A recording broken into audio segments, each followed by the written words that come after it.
Karena pada dasarnya saya ini nggak suka Islam. Islam tuh jorok lah, teroris lah. Dan saat aku jadi Islam, pas lagi cinta-cintanya sama Katolik. Kalau aku nggak betah, aku nggak cocok, aku tak balik kanan, balik Katolik lagi. Oh ya, aku tuh syahadat 2 kali.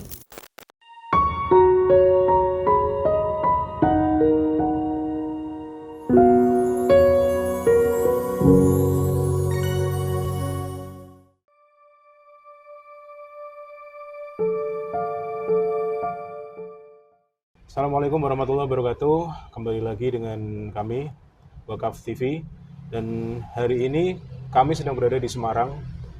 Dan hari ini juga kami dengan Mbak Natalia ya Mbak, yang nanti akan menceritakan kisah atau perjalanannya sampai akhirnya beliau bersyahadat, dan juga akan memperkenalkan diri dulu mungkin. Assalamualaikum Mbak Natalia. Waalaikumsalam warahmatullahi wabarakatuh. Mungkin bisa dikenalkan dulu nama dan agama sebelumnya. Nama saya Natalia Arwitasari. Waktu dewasa baptisnya pakai Evarista. Jadi tapi nggak dipakai ya itu sekarang ya. Jadi lebih ke Natalia Arwitasari, dan agama saya yang dulu tuh Katolik. Oke. Dan proses perjalanan pertama Mbak, pertama kali mengenal Islam, dan siapa yang pertama kali memperkenalkan Mbak ke Islam? Nah ini nih yang bikin saya jadi bingung. Karena pada dasarnya saya ini nggak suka Islam. Oh gitu. Pada dasarnya tuh saya nggak suka Islam dari dulu tuh memang. Walaupun depan rumahnya kami di Wonosari Gang 1 itu depannya adalah masjid, tapi sama sekali nggak suka gitu loh.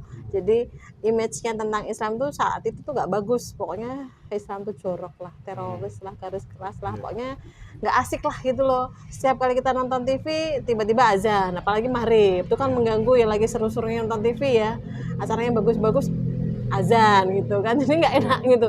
Tapi ada enaknya waktu Idul Adha. Oh, iya. Nah mereka semua dapat daging. Iya, tanpa kecuali semua dapat daging. Itu enaknya itu aja sih. Jadi kalau pertama kali yang memperkenalkan Islam itu, kalau aku bilang kepleset. Karena awalnya aku nggak mau jadi Islam, memang nggak mau Islam. Dan saat aku jadi Islam, pas lagi cinta-cintanya sama Katolik. Jadi kalau di Katolik kan aku dari lahir nih ya, jadi agama turunan gitu kan. Kalau sekarang kan agama tanjaan. Kalau dulu agama turunan. Jadi ketemu sama teman-teman ya, main-main sih, anak kecil main-main sekolah minggu dan sebagainya. Itu ikut mudika, ikut masmur, ikut lektor, pokoknya kegiatan gereja semuanya ikut gitu kan, sampai dikirim ke luar daerah juga karena untuk urusan gereja. Lah terakhir kali setelah pisah sama papahnya anak-anak, saya semakin cinta lagi nih ke gerejanya. Semakin cinta. Jadi istilahnya tuh dulu sama papahnya anak-anak kan ikut Kristen HKBP. Nah nggak paham bahasa kan. HKBP, Huria Kristen Batak Protestan. Jadi itu pun kan pakai bahasa Batak kan ya, tapi ya saya masih berusaha untuk bisa gitu. Terus waktu ke Katolik lagi, saya makin cintanya karena apa? Sudah sempat ikut kursus evangelisasi pribadi, di mana yang harusnya itu kita mengajak orang jadi Katolik gitu kan, atau minimal untuk diri kita sendiri semakin mencintai agama kita gitu. Itu lagi cinta-cintanya tuh, kepleset. Soalnya keplesetnya gini, ketemu sama seseorang yang beragama Islam, yang tekun beribadah, tekun sholatnya gitu. Waktu itu beliaunya bekerja juga. Terus niatnya tuh kami memang mau nikah, tapi karena di Katolik saya belum pernah ada pernikahan, jadi saya kan masih perawan istilahnya ya, kalau di Katolik masih suci gitu, masih gadis gitu lah. Karena belum pernah menikah di gereja Katolik, dulu kan nikahnya di gereja Kristen. Nah terus saya tuh pinginnya nikah beda agama, jadi saya tetap Katolik, beliaunya tetap Islam. Beliaunya bilang nggak masalah gitu, yang penting aku tidak ikut keyakinanmu. Enggak, yaudah kita nafsi-nafsi kan gitu ya. Ternyata pernikahan beda agama dengan status janda dan duda, cerai hidup, Iya. itu ribet. Oh. Nah, ternyata begitu. Akhirnya ibu saya bilang, wes daripada angel-angel, daripada susah-susah, kalian tuh sudah dewasa, udah nggak muda lagi, sudah janda duda, nikahlah dengan cara Islam gitu. Lah pikirku kan, wah dapat angin surga ini. Nah itu terus akhirnya tak urus semuanya. Saya syahadat di KUA Gajah Mungkur waktu itu hari Jumat. Soalnya katanya orang Islam itu hari Jumat itu baik, makanya saya ngikuti hari Jumat. Hari Jumat lalu pas hujan deras itu ya, waktu syahadat ya saya nangis gitu, karena tidak ada pembinaan. Kalau di agama Kristen Katolik kan ada pembinaan sebelum bersyahadat. Di Kristen Katolik juga syahadat, tapi baptisnya kan pakai air. Di Islam kan syahadat ya cuma ngucapin syahadat. Di sana juga ngucapin, ada yang diucapkan untuk syahadatnya tuh ada. Nah, di Islam itu karena waktu itu tidak ada pembinaan, mungkin bapaknya KUA udah tahu kali ya ini mungkin modusnya buat menikah gitu. Jadi ya wes lah gitu ya, nggak ada konseling, nggak ada obrolan awal tuh, nggak ada tanya jawab, nggak ada. Terus udah syahadat tuh aku juga nangisnya cuma gini, ya Allah waktu itu ya. Ya Allah, Masih beda. padahal tulisannya Allah ya, tapi bacanya beda. Ya Allah, apakah begini banget tuh hidupku, aku bilang gitu. Itu saya umur 41 kalau nggak salah ya, 41. Nah itu saya syahadat, terus disaksikan sama suaminya teman saya dan sahabat-sahabat saya waktu itu. Habis itu ya udah lega. Cuman waktu itu Bapak KUA cuma bilang, selamat ya Mbak, sudah jadi Islam, sekarang terserah Anda mau ke apa gitu. Saya mak pelenggong tuh ya, loh kiki piye maksudnya kayak digabur gitu, kayak diumbar gitu. Nah dari situ terus akhirnya saya menikah sama bapak, sama suami. Tapi permintaan dari ibu kan memang jangan nikah di Semarang, nikahnya di Surabaya, karena kami kan keluarga di Semarang, sudah dikenal keluarga Katolik yang taat gitu kan. Kok tiba-tiba ono sing hilang dombanya satu gitu. Gitu. Jadinya udah nikah di Surabaya. Terus akhirnya udah nikah balik ke Semarang. Waktu itu saya masih coba-coba. Jadi istilahnya mumpung aku Islam, kan aku enggak malu nih kalau aku datang ke pengajian atau belajar tentang Islam. Kalau aku nggak betah, aku nggak cocok, aku tak balik kanan, balik Katolik lagi gitu waktu itu. Jadi waktu itu niatnya masih gitu, mau aku Islam tak sinau Islam mah, kan aku tak salah KTP ku wis Islam ngono. Memang aku belum pakai kerudung. Terus diajak sama sahabat saya untuk ikut kajian gitu tuh di Baitur Rahman sama Ustazah Susi Jafar gitu. Beliau memberikan materi, saya nulis, tapi ya masih sekedar nulis, berusaha memahami. Nah kalau lagi nanya, saya dilihatin banyak orang, karena notabene di situ kan pada muslimah semua ya. Itu jadi seolah-olah ya ampun pertanyaannya kok receh banget gitu loh. Jadi kan aku merasa kayak malu sendiri gitu. Dalam hatiku bodoh ngerti itu aku kayak nyaran gitu loh gitu. Nah, terus tapi ya saya pasti berusaha. Jadi semakin ingin tahu saya tentang agama Islam tuh semakin gede gitu loh. Akhirnya kan diajak sama sahabat saya ketemu sama Ustadz Malik Harapan Bunda waktu itu. Tapi Ustadz Maliknya beliau Ustadz loh ya, nggak paham juga tentang dilema seorang mu'alaf. Nah akhirnya dialihkan ke Ustadz Agus Trianto MCI waktu itu. Terus ngobrol saya sedikit banyak udah mulai paham nih, udah mulai mudeng. Tapi sejalan dengan waktu, ibu saya kan tadinya harapannya beliau tuh sepertinya kowe wes nikah, wes jadi Islam, kamu tetap ke gereja gitu loh. Gitu harapan ibu saya tuh gitu, supaya nanti gereja juga tetap mengakui kamu, diterima gereja gitu. Walaupun kan nikah Islam, tapi nantinya kalau gereja mulai kan kamu bisa diterima gereja. Tapi di sini saya malah semakin penasaran. Nah ibu saya nggak suka, terus akhirnya ya diusir gitulah. Pokoknya kalau ibu nggak suka diusir, ibu suka disuruh balik kan gitu. Kayak ya gitulah gampang. Nah karena saya semakin diusir sama ibu, walaupun saya sudah punya suami ya, saya makin penasaran sama Islam itu sendiri gitu loh. Karena di sisi lain ujian saya kan juga pada suami. Karena suami yang awalnya bekerja terus dia gak bekerja gitu. Jadinya kan saya lah kok malah jadi repot gini ya aku gitu. Niatnya awal kan dia kerja saya kerja nih gitu, tapi begitu nikah sama saya kok malah nggak kerja gitu, malah jawabannya nanti kalau kamu tak tinggal kamu malah balik agamamu gitu, kalau kamu tak tinggal nanti kamu malah selingkuh sama kayak istriku yang dulu. Jadi kayak alasannya kayak nggak masuk akal gitu, tapi ya sudahlah gitu. Dan salahnya saya ya, atau menurut salahnya keluarga besar saya itu adalah karena saya nikahnya resmi gitu loh, nikahnya sah resmi. Seandainya saya nikahnya siri mungkin ya udah goodbye my love gitu ya, dada-dada aja lah gitu. Nggak perlu ada pertengkaran banget ataupun perbedaan yang menyolok. Kalau nikah resmi kan ya harus negara, ya harus agama kan gitu. Nggak semudah kalau kayak nikah siri. Nah setelah itu ya udah belajar, tapi tetap tidak bisa memenuhi hasrat keingintahuan saya gitu loh, dimana kalau saya nanya ini sama seorang ustadz maupun ulama yang Islam dari kecil, itu tuh mereka nggak memahami perasaan kami seorang mu'alaf gitu loh, dimana nek Natalan ki mereka ngomongnya sih gampang ya, itu tidak boleh, sudah sendiri-sendiri gitu. Kita ngomongnya gampang ya iyalah keluargamu keluarga Islam semua kan gitu.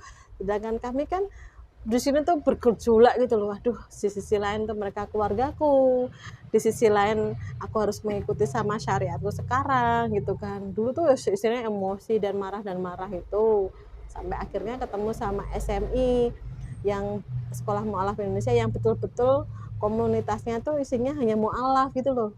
Jadi sama-sama mengerti. Sama-sama ngerti kamu dulu agamanya apa, terus perjalanan hijrahmu tuh gimana tuh, kita tuh bisa kayak senasib gitu loh, gak yang jomplang banget. Seandainya kita ikut kajian pada umum gitu, mereka kan taunya oh ya yang kajian ini pasti Islam kan gitu, karena kita pakai kerudung ya, pakai gamis kan gitu, oh ya pasti Islam gitu. Tapi di mana kamu dulunya apa, agamamu tuh kan nggak ada yang tahu.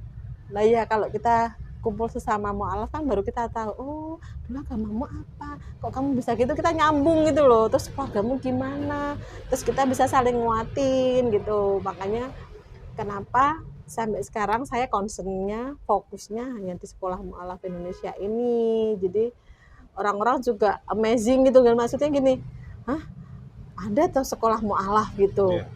Terus apalagi gini, terus ada tamatnya enggak gitu. Kalau saya bilangnya sih ya nggak ada tamatnya tuh, tamatnya kan lo mati, aku bilang gitu kan.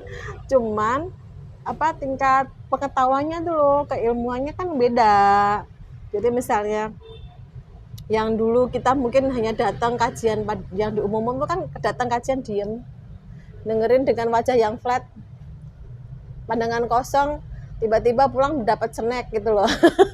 Cuma gitu doang. Tapi kalau sekarang kan karena komunitasnya Sekolah Mu'alaf makin banyak jamaahnya, makin banyak santrinya, kan kita menerapkan menulis.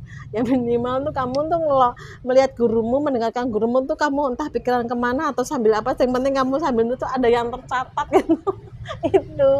Jadi alhamdulillahnya tuh teman-teman juga makin banyak, makin senang, dan yang kayak nggak sendiri gitu. Ada yang mu'alaf udah lama tahunan, tapi mereka ngerasa iya ya aku ki ilmuku kok ya maksudnya gado-gado gitu, yang tak terima tuh gado-gado gitu. Jadi ya alhamdulillahnya aku senangnya sekarang tuh di Islam aku makin yakin gitu loh, walaupun di sisi lain terkadang sedih juga gitu, karena anak-anakku 3 masih Kristen, terus keluarga besar notabene kan Katolik semua. Jadi saya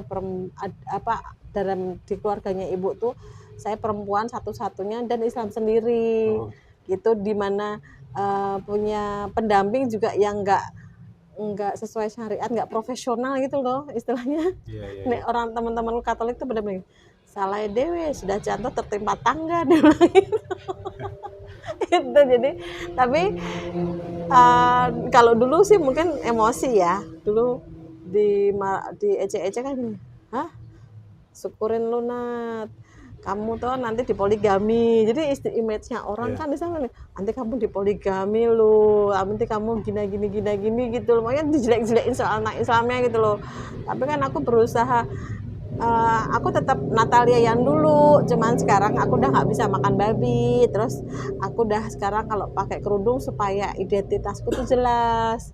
Kalau aku nggak pakai kerudung, temen-temenku masih ngajakin aku pertemuan loh. Soalnya kan mereka mikirin tuh, alah paling Natalia nih bohong nih kan, gitu kan, Iya, abu-abu kan ya iya. gitu. Makanya tak beraniin diri untuk pakai kerudung. Aku mau pakai kerudung tuh tahun berapa ya? Tahun keempat kalau nggak salah deh. Oh ya, aku tuh syahadat 2 kali. Jadi Oh, gini, syahadat yang pertama kan karena mau menikah. iya, Jadi nggak dari hati kan, iya, karena mau menikah kan gitu. Terus disuruh sholat nggak mau. Soalnya waktu itu kalau pendampingku bilang nih, ayo toh yang sholat toh yang gitu. Sholat jamaah nanti kan pahalanya gede gitu. Aku bilang ini orang Islam mau nggak ikhlas sih, aku bilang gitu. Apa-apa pahala itu lebih pahala kencana banyak, aku bilang gitu. iya, Lah kan mesti apa-apa cari pahala kan gitu waktu itu. Jadi apa-apa, tapi aku puasa ikut walaupun kadang bolong gitu, tapi nggak tahu harus di utang di sahur tuh nggak tahu. Yang penting, oh kamu puasa aku ikut puasa gitu. Terus sholat enggak, terus jalanin yang lain-lainnya enggak gitu. Nah, waktu aku syahadat kedua kali itu waktu Ustadz Kainama datang ke Semarang, safari dakwah di Semarang. Itu tak ikutin tuh dia kajian Iman, tak ikutin. Nah, itu di situ aku makin mantep, makin yakin. Oh iya bener, kan beliau juga mualaf kan ya. Nah, dulu kan pendeta kalau nggak salah tuh beliau bercerita tentang itu-itunya.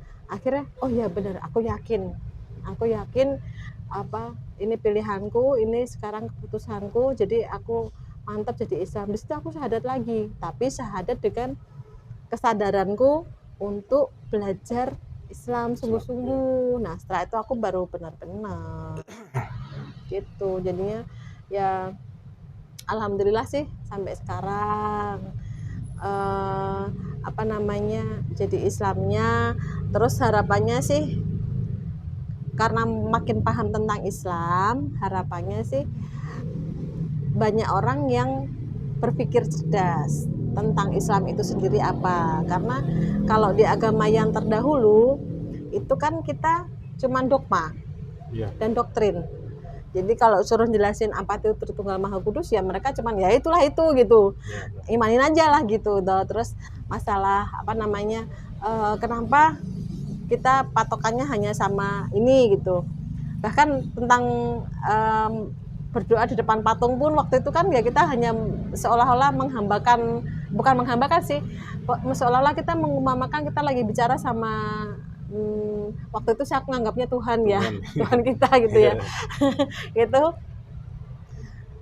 Ya cuman ya udah itu gitu loh. Seolah-olah tuh kayak kamu ngomong sama ibumu gitu, kamu ngomong sama apa, Tuhanmu, kamu ngomong sama bapakmu gitu. Jadi seolah-olah kayak dekat gitu. Lah kalau sekarang kan udah paham ilmunya nih. Kadang sedih juga sama teman-teman ataupun anakku sendiri gitu ya. Itu kalau mereka sungguh-sungguh belajar, sungguh-sungguh mau mencari ilmunya, itu pasti ketemunya ya di Islam. Hanya masalahnya tuh Islam di Indonesia kuantitasnya banyak, iya, kualitasnya dikit. iya, Itu yang bikin apa tuh image-nya Islam di Indonesia tuh kurang baik gitu. Jadi siapa yang nyuri orang Islam, siapa yang korupsi orang Islam, apa orang Islam gitu. Padahal kita nggak tahu ya di dalamnya kerudung itu. Kalau laki-laki mah jelas ya, nggak pakai apa atribut, nggak ada yang ditutupin iya, kan kelihatan. Kalau perempuan kan pakai kerudung, pakai gamis gitu kan. Lah kalau dibuka ternyata dalamnya bukan itu kan, iya, kan bisa ya. Tapi ya itulah yang mudah dilihat orang kan yang terlihat, nggak yang apa di dalamnya gitu. Dan yang dilihat kan Islamnya bukan personalnya. Aku dulu juga gitu ngelihatnya, ih Islamnya tuh orang itu tuh orang Islam tuh gini. Kalau ternyata itu tuh artis tuh jadi Islam tuh pasti karena mau tenar gitu, itu politikus gitu. iya, Jadi image-nya gitu. Tapi sekarang alhamdulillah enggak. Cuman ya itu lagi, memahamkan memahamkan orang lain itu bisa dengan komunikasi, dengan sharing. Tapi yang bisa membolak-balikan hati kan ya Allah. Nyatanya dulu aku nggak suka Islam sama sekali. Kenapa aku jadi kepleset jadi Islam dan akhirnya mencintai dan berusaha dakwah di dalamnya gitu kan ya karena Allah. Tapi ya jujur sih baca Al-Quran belum bisa, jujur belum bisa. Kan nilainya 2. Kalau Iya. udah lancar kan nilainya 1. Ya kan, jadi ya bukannya nggak mau belajar, tapi ya insya Allah semangat untuk belajar ada, walaupun alhamdulillah lo sudah jadi 2 kiroati ya kan. Kalau ikro mungkin aku udah tinggi kali ya, tapi kan kiroati kan harus bener kan. Jadi nggak dinaik-naikin, ya sudahlah saya terima aja, minimal bisa membaca dikit-dikit itu hurufnya apa gitu, udah paham lah gitu. Itu sih Mas kalau aku pribadi. Assalamualaikum sahabat wakaf, jumpa lagi dengan Minwa alias Mimin BWA Semarang. Nah kali ini Minwa lagi nyobain street burger yang enak banget di Semarang.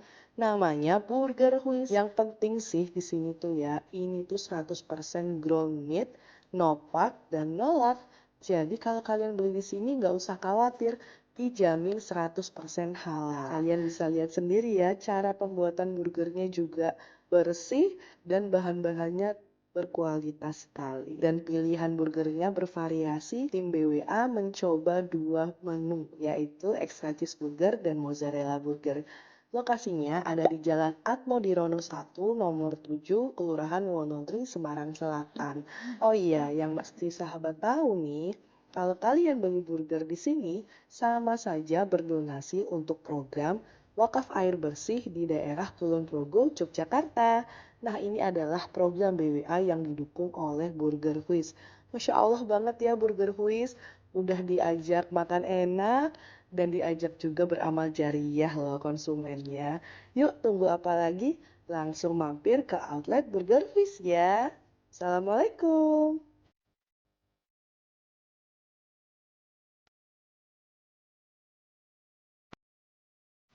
Terus untuk keluarga, dari keluarga besar itu kan Mbak Natal ini bisa dibilang dengan keluarga besar yang agama sebelumnya itu sangat taat ya Mbak. Jadi ketika Mbak pindah ke Islam itu bagaimana respon keluarga dan terutama anak-anak? Kalau respon keluarga pertama kali adalah keluarga besar. Iya. Aku kalau ibu kan memang karena udah paham ya, udah tahu ya, ya sudah. Walaupun dia menentang tapi ya sudah. Kalau keluarga besar sih, kan keluarga besar saya ada yang romo. Jadi kalau di Islam kan ada ustadz gitu, Iya. ustazah gitu. Ini romo hampir ya sama seperti ustadz sama ustazah, tapi ustadz ustazah kan menikah gitu. Kalau romo kan Iya. tidak menikah. Tidak boleh menikah. Suster juga ada biarawan dan biarawati. Nah, romo biarawan, suster kan biarawati. Ada yang suster juga. Itu beliau berdua kan tidak menikah. Itu pernah ketemu. Itu ya bilang, Nat, saya kira kamu Islam garis keras. Karena mungkin seolah-olah saya memutuskan hubungan. Padahal di sini yang saya merasa bahwa saya sudah menyakiti hati keluarga besar. Perasaan saya seperti itu. Jadi ya sampai saat ini sih jujur hubungan sama keluarga besar biasa aja, nggak seperti dulu, sangat-sangat berbeda. Karena bagaimanapun mereka kan ada kekecewaan. Kenapa saya dulu aktivis gereja, tapi kenapa kok bisa menjadi Islam dan sekarang malah aktif di Islam gitu. Seandainya saya jadi Islam lalu mendapatkan seorang suami yang kaya raya, yang sangat baik, yang sangat memanjakan saya secara duniawi gitu, mungkin bagi keluarga mungkin loh ya, mungkin bagi keluarga besar tuh nggak perlu nggak terlalu mempermasalahkan.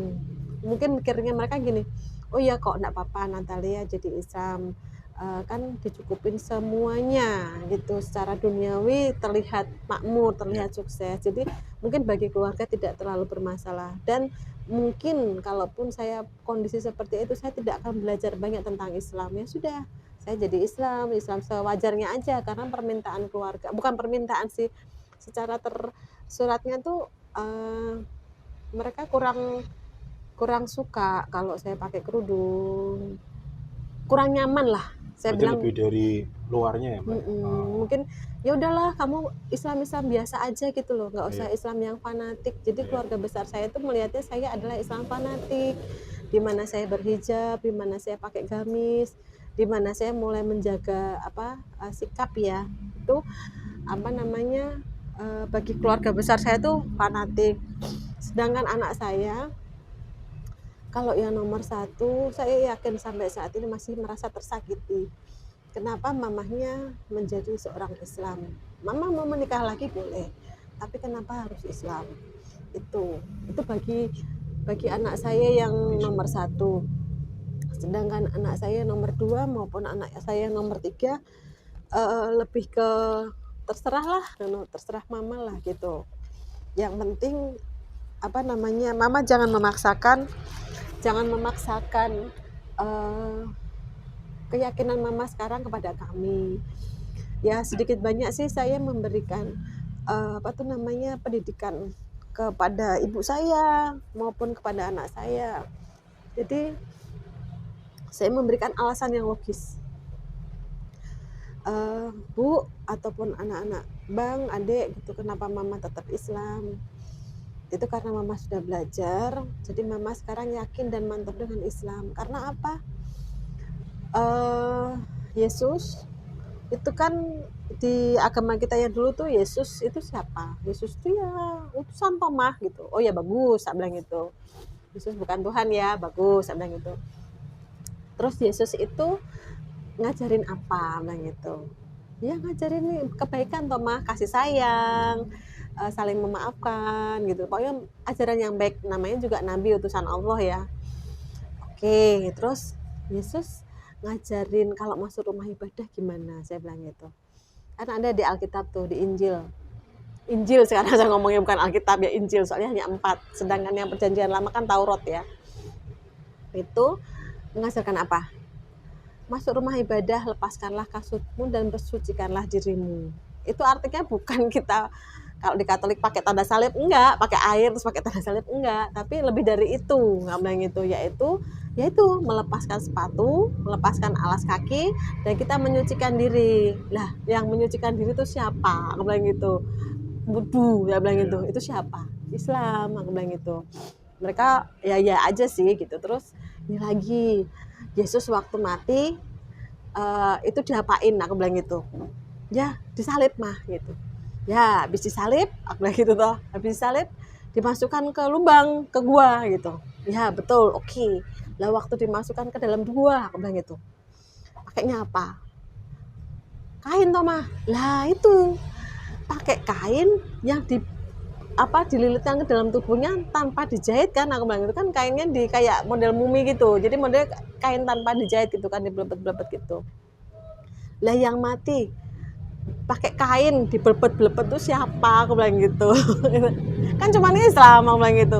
Waktu itu Yesus itu nggak pakai jas loh, nggak pakai baju kebaya, nggak pakai baju cantik-cantik loh, aku bilang gitu, nggak pakai sepatu loh, aku bilang gitu kan. Jadi Yesus sendiri mengajarkan seperti itu. Lah kalau kita memang mencintai Yesus, kita mengakui agamanya Yesus, mengakui kalau kita umatnya Yesus, Nabi Isa, ya kita kan harus seperti itu, aku bilang gitu. Kan? Nah makanya mama tetap jadi Islam, aku bilang gitu. Jadi aku ngajak ngobrol ibuku sama anak-anakku dengan cara yang insya Allah mudah dipahami, dan realitanya memang seperti itu. Bahkan Nabi Isa sendiri, Yesus itu sendiri kan sudah mengatakan akan datang utusan setelah aku, gitu kan. Ya itulah Nabi Muhammad, aku bilang gitu. Tapi kalau ya nggak paham kan ngomongnya itu Roh Kudus. Roh Kudus itu memang sudah ada dari dulu, sejak penciptaan itu sudah ada Roh Kudus, ngapain datang lagi gitu kan. Nah ini kan Nabi yang terakhir, Nabi yang datang setelah Yesus itu siapa? Ya Nabi Muhammad SAW, aku bilang gitu. Itulah kenapa Mama tetap jadi Islam. Terus kalau dibilang orang Indonesia kearap-arapan, ya bukan kearap-arapan, memang Bunda Maria aja pakai bajunya tertutup semua sampai berlapis-lapis gitu kan. Itu bukan karena memang di sana adatnya seperti itu, bukan, memang dia menjaga auratnya seperti itu. Lah, wanita memang harusnya menjaga auratnya seperti itu, saya bilang gitu sama anak-anak. Jadi kalau anak-anak belum bisa memahami, ya namanya lagi tak kembalikan lagi kepada Allah, bahwa hidayah itu dari Allah.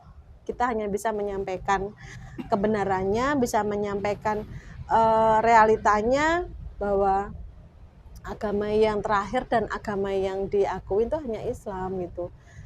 Mereka pun juga bilang ini, kalau kalian tidak jadi Islam, kalian nggak bisa mendoakan mama, dan gitu. Kita sudah namsi-namsi sudah sendiri. Loh masa kayak gitu sih mah? Jadi kan nanti image-nya mereka adalah, wah berarti Allahmu jahat banget nih gitu kan, nggak bisa menerima apa doa dari aku nih, agama lain kan gitu soalnya gitu. Tapi ya memang itu yang tertulis, tapi saya nggak memaksakan terus kamu nggak mendoakan saya, enggak, ya itu urusan Allah lah gitu, kita kan nggak tahu ya kita. Lalu masalah ibu saya sendiri pun juga saya bilang ke ibu bahwa pada dasar ibu dan om saya yang paling kecil itu juga mengakui bahwa mereka dulunya itu adalah Islam, mereka tahu Al-Fatihah, tapi karena mereka tidak memahami apa itu Islam, dan akhirnya mereka memilih menjadi Katolik karena om saya jadi Romo. Itu akhirnya kakak-kakaknya dan orang tuanya om eyang lah, mbah itu akhirnya ikut Katolik. Ya itu menjadi pilihan mereka, dan mereka pun mengatakan begini, ya ini sudah menjadi pilihan saya, ya sudah ini akan saya bawa sampai mati kan gitu. Malah ibu saya malah bercanda, lah mengkone aku mati, aku wis ngucapke syahadat dadi Islam, aku rung kecatet karo Nabi Muhammad, rung tercatat ning nggone kakane, padahal karo Nabi Isa mbek Yesus aku wis ditokke saka kakakku, aku ning ndi. Itu omongan secara sederhana ya. Jadi apa namanya, memang itulah kalau namanya hidayah, yang bisa membolak-balikkan hati itu ya Allah. Kalau saya meyakininya sekarang gitu. Jadi saya nggak lagi yang ngotot untuk mengajak mereka menjadi Islam, enggak. Saya cuma bisa menunjukkan lewat tingkah laku, lewat kata-kata, lewat sikap yang nyata, bahwa agama yang saya pilih sekarang ini ya mengajarkannya seperti ini. Jadi ya mohon maaf kalau kita nggak bisa seperti dulu lagi, karena saya harus menjaga apa namanya diri saya, menjaga apa marwah saya sebagai seorang perempuan, nggak plak-plak lagi gitu istilahnya gitu. Jadi ya kalau zaman dulu pertama kali saya menikah dengan suami mengatakan seandainya aku tetap Katolik, kamu Islam, kamu melakukan apapun kesalahanmu itu tak anggap salibku. Kalau dulu, kalau sekarang tak balik. Inilah tanggung jawabku menjadi seorang Islam, di mana aku berada dalam keluarga besar yang masih Katolik dan anakku yang masih Kristen. Ya aku harus bisa membuktikan kepada mereka bahwa oh iya ding, mamahnya walaupun hidupnya nggak berkelimpangan harta, tapi mama bahagia gitu. Mama nggak minta-minta duit ke keluarga, terus mama nggak susah, mama nggak sakit, mama happy gitu loh. Jadi saya bikin menunjukkan pada keluarga besar itu bahwa oh Natalia tuh setelah jadi Islam everything is okay gitu, enggak yang malah terpuruk, tapi dia makin baik gitu loh. Itu yang saya ingin perlihatkan pada keluarga besar. Jadi harapan saya, doa saya saat ini saya tuh selalu minta sama Allah tuh gini, ya Allah, sebelum saya mati saya sangat berharap sekali anak-anak saya jadi Islam gitu. Harapan saya itu seperti itu, karena yang bisa mendoakan saya kan anak-anak saya, anak yang soleh gitu. Jadi saya berharapnya minta banget sama Allah tuh, ya Allah, hanya Engkau yang maha membolak-balikkan hati. Nah sebelum itu terjadi, hidup saya tuh tak totalitaskan buat teman-teman mu'alaf. Jadi yang di Semarang khususnya di Salatiga Ungaran tuh yang tergabung sama SM itu, hidup saya memang saya karyakan buat teman-teman mualaf ini, supaya mereka kalaupun merasa lagi kesulitan nggak merasa bahwa ini tuh hukuman dari Allah gitu. Tapi kalaupun mereka kesulitan ataupun hidupnya masih jauh dari kemakmuran, mereka malah bisa tetap happy gitu loh, bahwa kan enak apa hisabmu sithik dibandingkan di duit akeh, malah hisabmu banyak kan gitu kalau nggak hal yang berguna. Jadi teman-teman mualaf ini bisa belajar rutin, bisa berkomunitas yang rutin, bisa ketemu teman-teman mualaf sendiri gitu. Jadi mereka bisa saling nguatin gitu. Enak loh di SMI, datang 2 kali dapat beras 5 kilo. Datang 4 kali dapat beras lagi 5 kilo lagi. Jadi nih sebulan datang 4 kali dapat beras 10 kilo kan lumayan. Maksudnya buat ganti mereka, minimal tuh biar mereka bisa cerita sama orang lain gini loh, aku ki mualaf, selain aku sinau, isi kepalaku sama hatiku dipenuhin, isi perutku juga diisi gitu. Makanya kami pengurusnya tuh semangat mencari donatur. Lah mbok ono sing bakaf ya, bakaf hibah rumah, ya tak nggone rumahmu, omahku ki nggono nggo sekolah SMI ngono ya, daripada ngontrak, ya Allah pusing aku. Assalamualaikum sahabat wakaf, jumpa lagi dengan Minwa alias Mimin BWA Semarang. Nah kali ini Minwa lagi nyobain street burger yang enak banget di Semarang. Namanya Burger Huis. Yang penting sih di sini tuh ya, ini tuh 100% ground meat, no pork dan no lard. Jadi kalau kalian beli di sini nggak usah khawatir, dijamin 100% halal. Kalian bisa lihat sendiri ya, cara pembuatan burgernya juga bersih dan bahan-bahannya berkualitas sekali. Dan pilihan burgernya bervariasi. Tim BWA mencoba 2 menu, yaitu extra cheese burger dan mozzarella burger. Lokasinya ada di Jalan Atmodirono 1, nomor 7, Kelurahan Wonogiri, Semarang Selatan. Oh iya, yang mesti sahabat tahu nih, kalau kalian beli burger di sini, sama saja berdonasi untuk program wakaf air bersih di daerah Kulon Progo, Yogyakarta. Nah ini adalah program BWA yang didukung oleh Burger Huis. Masya Allah banget ya Burger Huis, udah diajak makan enak dan diajak juga beramal jariah loh konsumennya. Yuk tunggu apa lagi? Langsung mampir ke outlet Burger Huis ya. Assalamualaikum.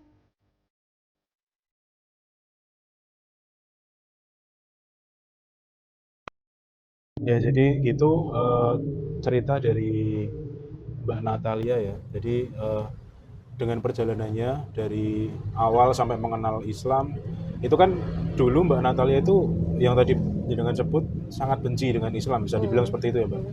Terus akhirnya jadi cinta dengan Islam. Nah itu perbedaannya Mbak, sebelum Mbak masuk Islam dengan sesudah masuk Islam.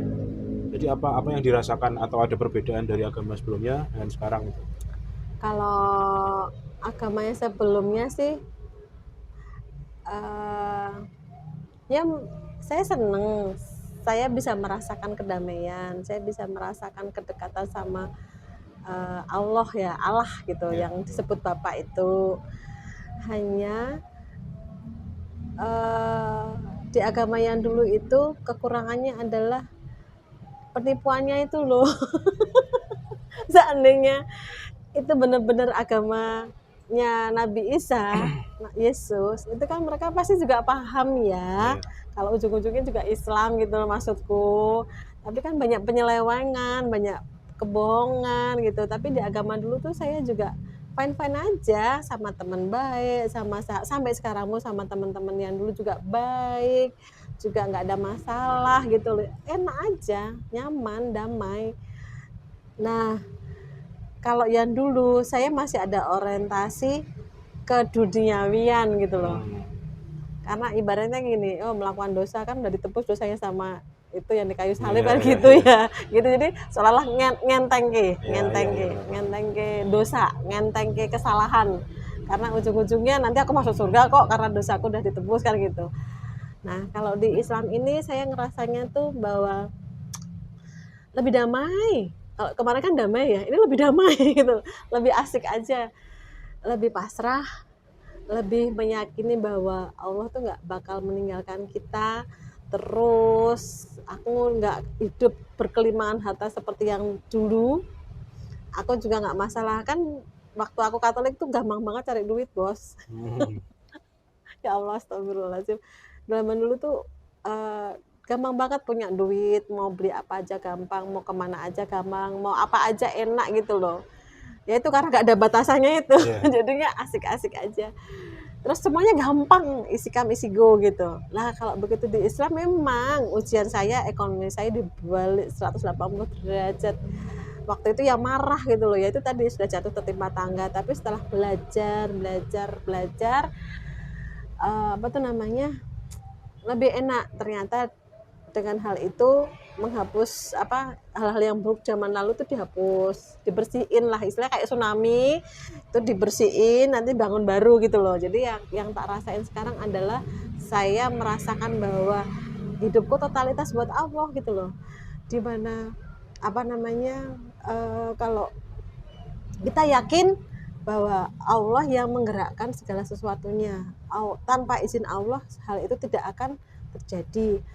Tanpa kehendak Allah hal itu tuh tidak akan apa eh, apa tuh namanya menyulitkan saya. Allah ngasih ujian itu bentuk Allah cinta sama aku. Kalau dulu kan aku mikirnya aku dikasih ujian, ada apa nih dengan Iya, aku iya. kan gitu. Kalau zaman dahulu, wah berarti aku anu nih, apa namanya, Allah kok marah sama aku. Kalau sekarang enggak, aku ngelihatnya bahwa oh aku dikasih ujian, oh ini berarti tandanya cinta sama Allah, cinta lagi sama aku nih, berarti aku mau dinaikkan derajatku, aku mau diperbaiki hidupku. Jadi tetap baiknya adalah aku selalu berprasangka baik sama Allah, apapun yang terjadi sama aku ini pasti kehendak Allah. Lalu sosok Nabi Muhammad SAW yang dulunya aku merasa bahwa beliau tidak punya mukjizat apapun selain infonya adalah poligami, tapi ternyata begitu mengenal beliau, Masya Allah, di mana beliau ngasih makan orang buta yang nyata mata apa tuh namanya, membenci beliau tapi beliau tetap melayani. Lalu beliau tidak marah dengan anjing, itu beliau tidak marah, yang penting kita masih menjaga. Lalu beliau mencontohkan betul-betul, namanya utusan itu, beliau menyontohkan bahwa kamu tuh harus hidup seperti ini gitu loh. Jadi kita nggak perlu muluk-muluk cari contoh gitu loh, aku menyontoh siapa ya, idolaku siapa, nggak usah gitu loh. Jadi aku di Islam aku cukup mencontoh Nabi Muhammad SAW, oh cara hidupnya seperti itu, istri-istri beliau cara hidupnya seperti ini, ya cukup itu aja yang tak contoh. Lalu kalau apapun yang terjadi sama aku yakin ini semua Allah sayang sama aku.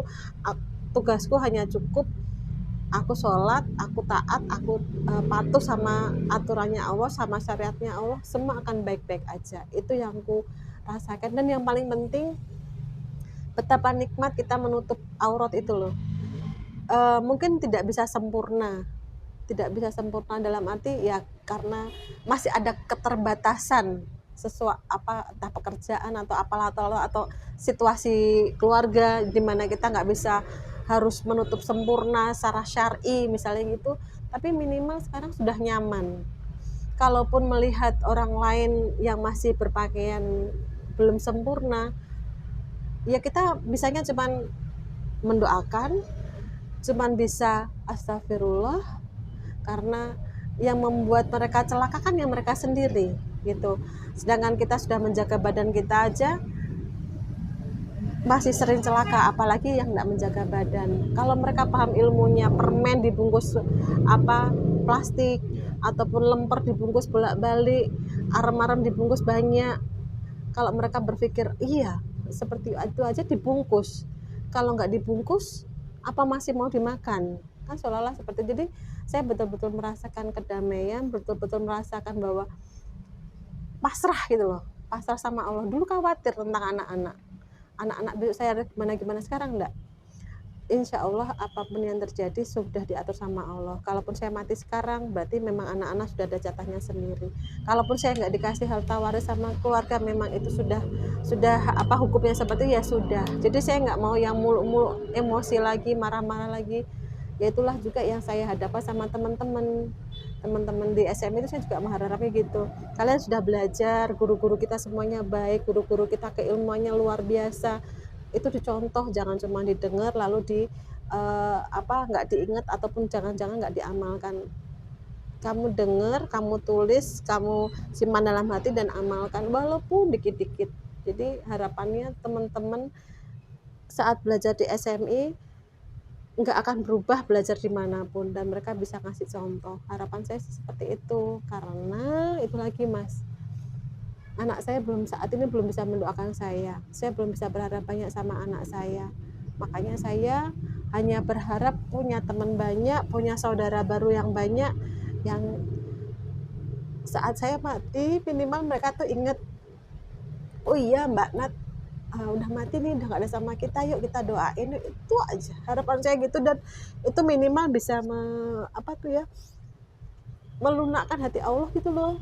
Oh ya deh, kamu ternyata banyak yang sayang, ya udah anakmu tak balikkan hatinya jadi Islam. Itu sih Mas. Dan seperti itu ya teman-teman ya, Masya Allah. Cerita dari Mbak Natalia ini sangat memberikan kita motivasi dan inspirasi. Dan kebetulan Mbak Natalia ini sangat aktif ya di Sekolah Mu'alaf Indonesia, di SMI di Semarang. Dan SMI ini salah satu yang sering membantu kita untuk mendatangkan atau memberi narasumber mu'alaf di Semarang terutama. Dan mungkin Mbak Natalia bisa sedikit menceritakan tentang apa itu SMI, dan monggo silakan langsung aja. Oke, alhamdulillah. SMI itu Sekolah Mu'alaf Indonesia, dan alhamdulillah 2025 ini tahun ke-6-nya kami. Yang sebelumnya itu kita masih Ikhwan Akhwat campur sampai 2 kali periode. Lah periode ketiga kami fokus, saat ini saya khususnya tuh fokus untuk SMI akhwatnya aja, karena yang akhwat itu kan katanya banyak masuk neraka. Makanya moga-moga dengan banyak belajar di SMI Sekolah Mu'alaf Indonesia, dan 99% yang hadir memang mu'alaf, yang belajar dia mu'alaf.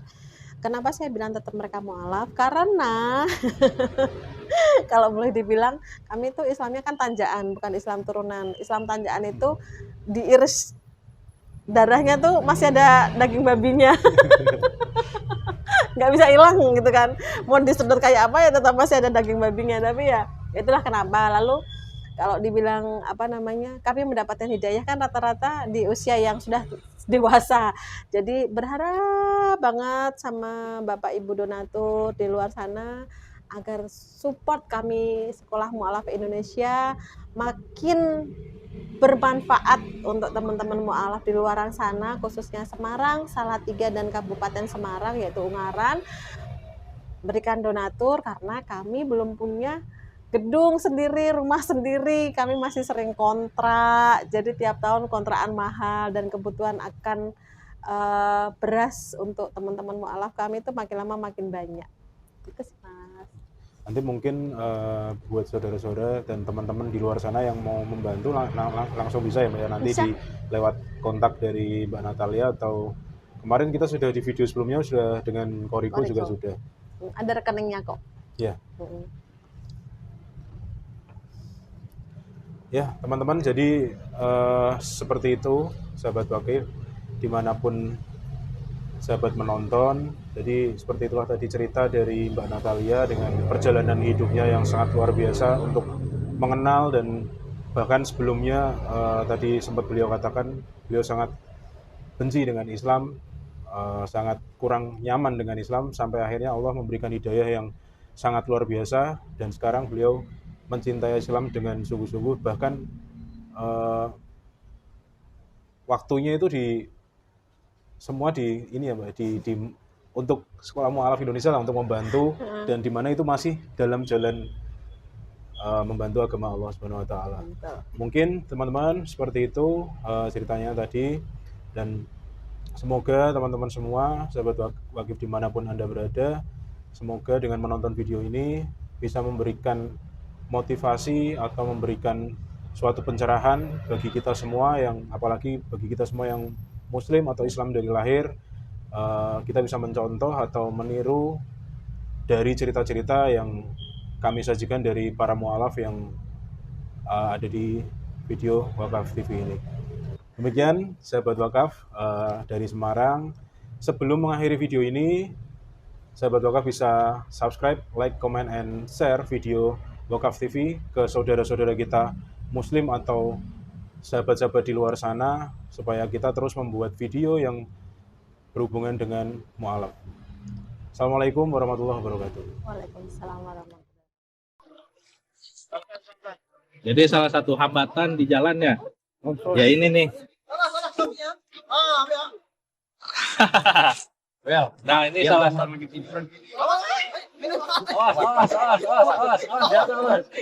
Hampir aja nih kawan kita jatuh ke sungai.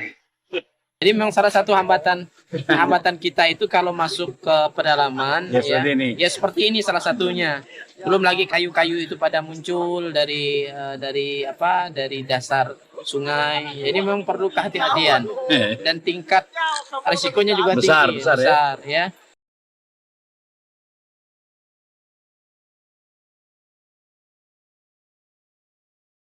Ya begini kondisi ketika kita masuk ke pedalaman Sinten, Kalimantan Barat, kita memang harus bisa membaca kondisi sungai, kondisi alam. Kalau pada saat air naik, kita aman. Pada saat air surut, maka kondisinya kita harus berhati-hati. Pada siang hari ini kita akan berangkat menuju Desa Mentatai. Dalam perjalanan insya Allah bisa ditempuh nanti bersama dengan tim kurang lebih 6-7 jam. Pada malam hari nanti kita akan bertemu dengan warga umat Islam yang ada di pedalaman Desa Mentatai.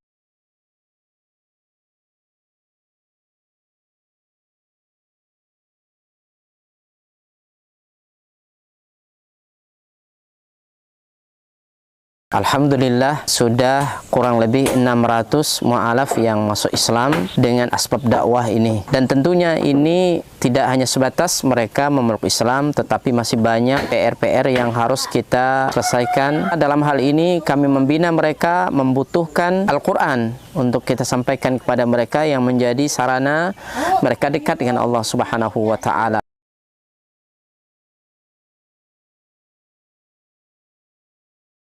Kami berharap dan mengharapkan bantuan dari seluruh kaum muslimin untuk mensupport dakwah ini dengan berwakaf Al-Quran di Badan Wakaf Al-Quran. Luar biasa.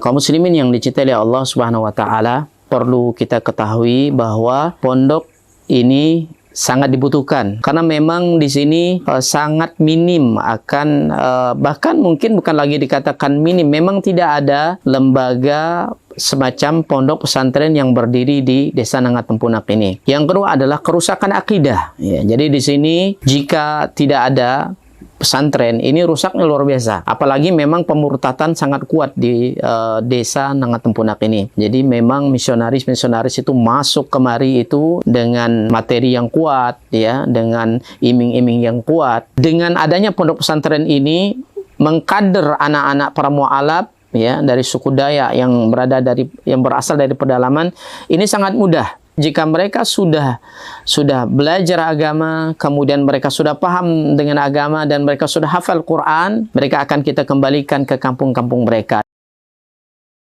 Kita sekarang sambil melihat lahan atau tanah yang akan kita bebaskan untuk pembangunan atau perluasan pondok tahfiz Quran Cahaya Tempunak. Lokasi ini adalah lokasi yang bebas daripada banjir dan luasnya kurang lebih 4 hektar, dan insya Allah di sini nanti akan kita bangun sarana ibadah, kemudian sarana untuk tinggal mukimnya para santri, kemudian aula belajar dan pertemuan para santri.